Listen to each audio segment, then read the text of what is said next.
தொடரும் போர். அடுத்த கட்ட பேச்சுவார்த்தைக்கு தேதி குறிக்கப்பட்டதா? ட்ரம்ப் என்ன கூறுகிறார்? துரோகம் செய்யும் பாகிஸ்தான், ஈரான் விட்டு கொடுக்காத அந்த ஒரு நிபந்தனை. ஈரானுக்கு வரும் சரக்கு விமானங்கள் எதற்காக? ஈரானின் அடுத்த அதிரடி அறிவிப்பு உலகையே பாதிக்குமா? ஹோமோஸ் கடந்து செல்லும் கப்பல்கள். ரஷ்யா உக்ரைன் போர் உக்கிரம். ஐரோப்பாவில் விரிவடையுமா போர்? நேட்டோ நாடுகளுக்கு ஆயுதங்கள் வழங்காமல் இழுத்தடிக்கும் அமெரிக்கா. இதனால் என்ன பாதிப்பு பார்க்கலாம் இந்த வீடியோவில்.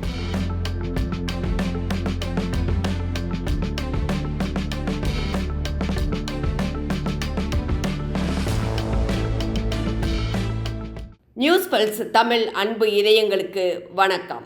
ஈரான் போர் நீடித்துக் கொண்டிருக்கிறது. யார் முற்றுப்புள்ளி வைக்கப் போகிறார்கள் என்பது தெரியவில்லை. சமரசம் இல்லாமல் தொடர்ந்து கொண்டிருக்கிறது. அமெரிக்காவின் இஸ்ரேலின் விருப்பத்திற்காக உலக நாடுகள் பாதிக்க வேண்டுமா என்ற கேள்வி எழுந்துள்ளது. அமெரிக்க அதிபர் டொனால்ட் ட்ரம்பின் மிகப்பெரிய தவறாக இங்கு பார்க்கப்படுவது மத்தியஸ்தம் செய்வதற்கு பாகிஸ்தானின் இராணுவ தளபதி அசீம் முனீரை நம்பியிருப்பதுதான். இஸ்லாமாபாத்தில் நடந்த முதல் கட்ட பேச்சுவார்த்தை எந்த முடிவும் இல்லாமல் தோல்வியடைந்தது. தொடர்ந்து 21 மணி நேரம் இந்த பேச்சுவார்த்தை நடந்தது. பேச்சுவார்த்தை நடந்து கொண்டு இருக்கும்போதே ஒரு ஃபோன் வந்தது. இதையடுத்து பேச்சுவார்த்தை முறிந்தது என்று ஈரான் தெரிவித்தது. தற்போதைய கேள்வியே, ஏன் அவசரகதியில் அசீம் முனீரும் பாகிஸ்தான் பிரதமர் ஷபாஸ் ஷெரீப்பும் ஈரானுக்கும் துருக்கி சவுதிக்கும் சென்று இருக்கிறார்கள் என்பதுதான். ட்ரம்ப் கூறியதாக சில செய்திகளை அமெரிக்க ஊடகங்கள் வெளியிட்டிருந்தன. இன்னும் 2 நாட்களில் வேறு முக்கிய தகவல்கள் கிடைக்கலாம். அதனால் நீங்கள் இஸ்லாமாபாத்தில் தங்குங்கள் என்று அமெரிக்க ஊடகங்களுக்கு ட்ரம்ப் கூறியிருக்கிறார். எதற்கு அவ்வாறு ட்ரம்ப் கூறினார் என்றால், மீண்டும் 2ஆம் கட்ட பேச்சுவார்த்தை இஸ்லாமாபாத்தில் நடக்கலாம் என்பதுதான். ட்ரம்ப் கூறுவது, அசீம் முனீர் சிறந்த ஃபீல்டு மார்ஷல், சிறப்பாக பணியாற்றி இருக்கிறார். அதனால் 2ஆம் கட்ட பேச்சுவார்த்தை நடப்பதற்கு வாய்ப்பு இருக்கிறது. ஃபீல்டு மார்ஷல் கிரேட் ஜாப் செய்திருக்கிறார் என்கிறார். ஏன் அமெரிக்கா ஹோமோஸ் நீரிணையில் தடைகளை ஏற்படுத்துகிறது என்றால், ஈரானை 2ஆம் கட்ட பேச்சுவார்த்தைக்கு வர வைப்பதற்கான அழுத்தம் மட்டுமே என்று பார்க்கப்படுகிறது. அமெரிக்காவின் முக்கிய நிபந்தனையான யுரேனியத்தை விட்டுக் கொடுக்க ஈரான் முன்வரவில்லை. இதனால் பேச்சுவார்த்தையில் முன்னேற்றம் கடினமாக இருக்கிறது. 60% வரையிலான செறிவூட்டப்பட்ட யுரேனியத்தை தங்களிடம் ஒப்படைக்க வேண்டும் என்று அமெரிக்கா கோருகிறது. ஆனால் ஈரான் மறுக்கிறது. மருத்துவ மற்றும் ஆராய்ச்சி தேவைகளுக்காக யுரேனியம் தேவைப்படுகிறது என்று ஈரான் கூறுகிறது. அசீம் முனீராக இருந்தாலும் பேச்சுவார்த்தையில் ஈரான் கராராக இருக்கிறது. அதே நேரத்தில் ஒரு பகுதி சமரசம் உருவாகும் சாத்தியமும் இருப்பதாக கருதப்படுகிறது. அதாவது யுரேனியத்தின் ஒரு பகுதியை 3ஆம் தரப்பு நாட்டின் பொறுப்பில் ஒப்படைப்பது குறித்தும் பரிசீலிக்கப்படுகிறது.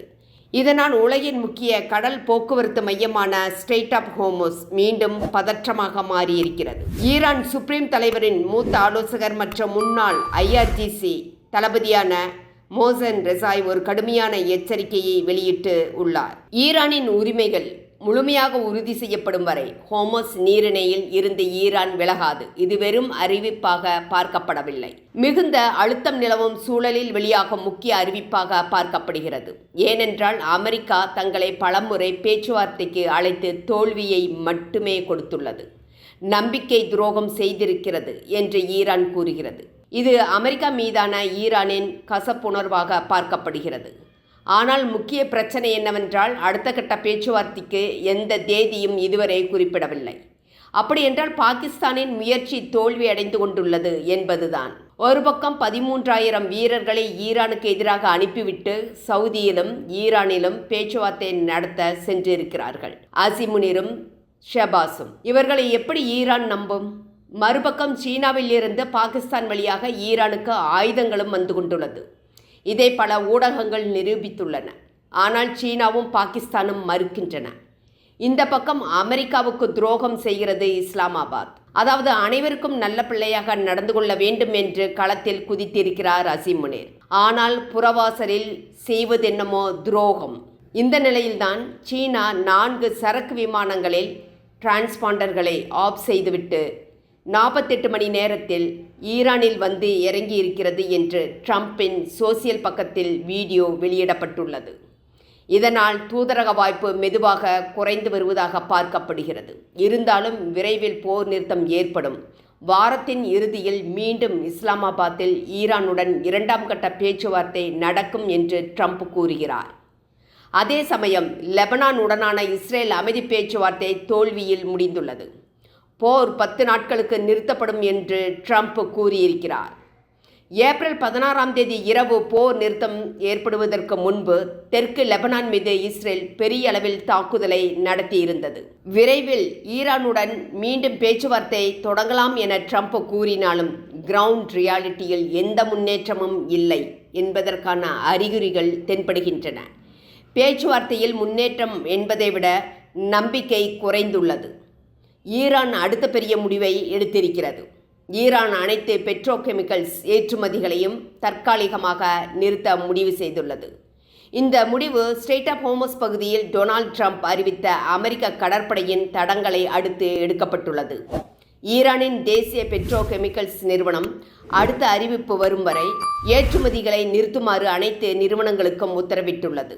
ஆண்டுதோறும் ஈரான் சுமார் 29 மில்லியன் டன் பெட்ரோகெமிக்கல்ஸ் பொருட்களை ஏற்றுமதி செய்கிறது. இதன் மதிப்பு சுமார் $13 பில்லியன் என்று தெரிய வந்துள்ளது. தற்போது சர்வதேச சந்தைக்கு அனுப்புவதில்லை என்ற முடிவை எடுத்துள்ளது. மேலும் முக்கிய பெட்ரோகெமிக்கல் மையங்கள் 2 மீது இஸ்ரேல் தாக்குதல்கள் நடந்திருப்பதும் இந்த முடிவுக்கு காரணம் என்று கூறப்படுகிறது. மத்திய கிழக்கு பகுதி உலகின் பெட்ரோகெமிக்கல் விநியோகத்தில் சுமார் 22% பங்கை கொண்டுள்ளது. மேலும் வளைகுடா பகுதியில் உள்ள 190க்கும் மேற்பட்ட பெட்ரோகெமிக்கல் தொழிற்சாலைகள் இந்த ஸ்ட்ரெய்ட் ஆஃப் ஹோர்முஸ் வழித்தடத்தையே பெரிதும் சார்ந்துள்ளன. இஸ்ரேல் மீதான தாக்குதலுக்கு பதிலாக பிராந்திய பெட்ரோகெமிக்கல் கட்டமைப்புகளை ஈரான் குறிவைத்திருப்பது இதன் மூலம் தெரிய வருகிறது. இந்தியா பெட்ரோகெமிக்கல் தயாரிப்பில் ஆசியாவில் 3ஆம் இடத்தில் இருக்கிறது. இருந்தாலும் அதிகப்படியான தேவைக்கு சீனா, America, Saudi Arabia, Japan, Indonesia ஆகிய நாடுகளிலிருந்து 45% இறக்குமதி செய்கிறது. உரம் தயாரிக்க சாயில் டெஸ்டிங், அதாவது மணல் சோதனை, பெஸ்ட் கண்ட்ரோல், பயிர் பாதுகாப்பு, ஜவுளித்துறைக்கான பாலிஸ்டர், வாகன தொழிற்சாலைகளில் பெட்ரோகெமிக்கல்ஸ் பயன்படுத்தப்படுகிறது. இந்த நிலையில் அமெரிக்கா ஹோர்முஸ் பகுதியை கடந்து எந்த கப்பலும் செல்லவில்லை என்று கூறுகிறது. ஆனால் செயற்கைக்கோள் படங்கள் மற்றும் கப்பல் கண்காணிப்பு தரவுகள் பல கப்பல்கள் வெற்றிகரமாக கடந்து சென்றிருக்கலாம் என்பதை காட்டுகின்றன. ஏப்ரல் 14ஆம் தேதி குறைந்தது 3 கப்பல்கள் ஈரான் துறைமுகங்களில் இருந்து புறப்பட்டு கடந்து சென்றன. மொத்தத்தில் அமெரிக்காவின் தடங்கல்களை மீறி குறைந்தது 7 கப்பல்கள் இந்த பாதையை கடந்து சென்றுள்ளன. அமெரிக்காவின் கடற்படை முழுமையான தடங்கல்களை ஏற்படுத்தவில்லை என்பது மட்டும் தெரிகிறது. ஈரான் மீதான அழுத்தம் மட்டுமே. இந்த நிலையில் மறுபக்கம் ஐரோப்பாவில் போர் விரிவடையும் என்ற புதிய கவலை உருவாகியிருக்கிறது. ரஷ்யா கடுமையான எச்சரிக்கையை வெளியிட்டுள்ளது. ரஷ்யா உக்ரைன் போர் அதிகரித்துள்ளது. தங்களது வான்வெளியை ரஷ்யா மீதான ட்ரோன் தாக்குதலுக்கு உக்ரைனுக்கு அனுமதிக்க கூடாது என்று பின்லாந்து, லித்துவேனியா, லாத்விகா மற்றும் எஸ்தோனியா ஆகிய நாடுகளுக்கு ரஷ்ய இராணுவ அதிகாரி செர்ஜி ஷோயிகு உத்தரவிட்டுள்ளார். அப்படி செய்தால் போரில் அந்த நாடுகளும் ஈடுபட்டதாகிவிடும். போர் கூட்டாளிகளாக அந்த நாடுகளை மாற்றிவிடும். இதனால் சர்வதேச சட்டத்தின் கீழ் எதிரடி நடவடிக்கைகள் எடுக்கப்படும் என்று ரஷ்யா எச்சரித்துள்ளது. இந்த எச்சரிக்கை சமீபத்தில் உக்ரைன் மேற்கொண்ட ட்ரோன் தாக்குதல்கள் அதிகரித்துள்ள நிலையில் எழுந்துள்ளது. தற்போது ரஷ்யா உக்ரைன் மோதல் ஒரு பிராந்திய போராக மாறுமா என்ற அச்சத்தையும் ஏற்படுத்தியிருக்கிறது. அமெரிக்கா தற்போது தனது ஐரோப்பிய கூட்டாளி நாடுகளுக்கு அனுப்ப வேண்டிய முக்கிய ஆயுதங்களை வழங்காமல் தாமதம் செய்கிறது. இதற்கு காரணம் ஈரான் தொடர்பான மோதல்கள். நேட்டோ உறுப்பினர் நாடுகளில் சில எஸ்தோனியா, லாட்வியா, லிதுவேனியா ஆகிய நாடுகள் பாதிக்கப்பட்டுள்ளன. இவை அனைத்தும் ஃபாரின் மிலிட்டரி சேல்ஸ் திட்டத்தின் கீழ் ஆயுதங்களை அமெரிக்காவிடம் பெற வேண்டியவை. ஆனால் அமெரிக்கா தாமதம் செய்கிறது.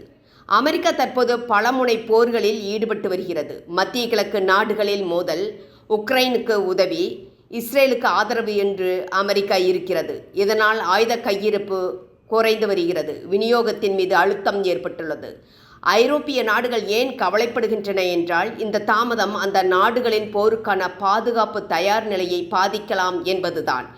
ஏனென்றால் ஏற்கனவே ரஷ்யா இந்த நாடுகளை மிரட்டி கொண்டிருக்கிறது. தெரியாமல் ஒரு ட்ரோன் இந்த நாடுகளின் வான்வெளியில் வந்தாலும் ஆபத்துதான். இதனால் நேட்டோ பாதுகாப்பு அமைப்பு பலவீனமாகும் சூழல் ஏற்பட்டுள்ளது. இந்த பதற்றம் என்ன காட்டுகிறது என்றால், அமெரிக்காவை மட்டுமே ஐரோப்பிய நாடுகள் நம்ப வேண்டுமா என்று சிந்திக்க வைத்திருக்கிறது. நீண்ட காலத்திற்கு அமெரிக்காவின் பாதுகாப்பு உடன்பாடுகள் நம்பகமானதா என்ற கேள்வியையும் எழுப்பியிருக்கிறது. இதனால்தான் ஆசிய நாடுகளுடன் பாதுகாப்பு கூட்டமைப்பை ஏற்படுத்துவதற்கு ஐரோப்பிய நாடுகள் முன்வந்து கொண்டிருக்கின்றன. நண்பர்களே, உங்களது கருத்துக்களை எங்களுடன் பகிரவும். உங்களது ஆதரவு எங்களுக்கு மிகப்பெரிய ஊக்கமாக இருக்கும். எங்களது யூடியூப் சேனலை சப்ஸ்கிரைப் செய்யவும், லைக் செய்யவும், ஷேர் செய்யவும். நன்றி.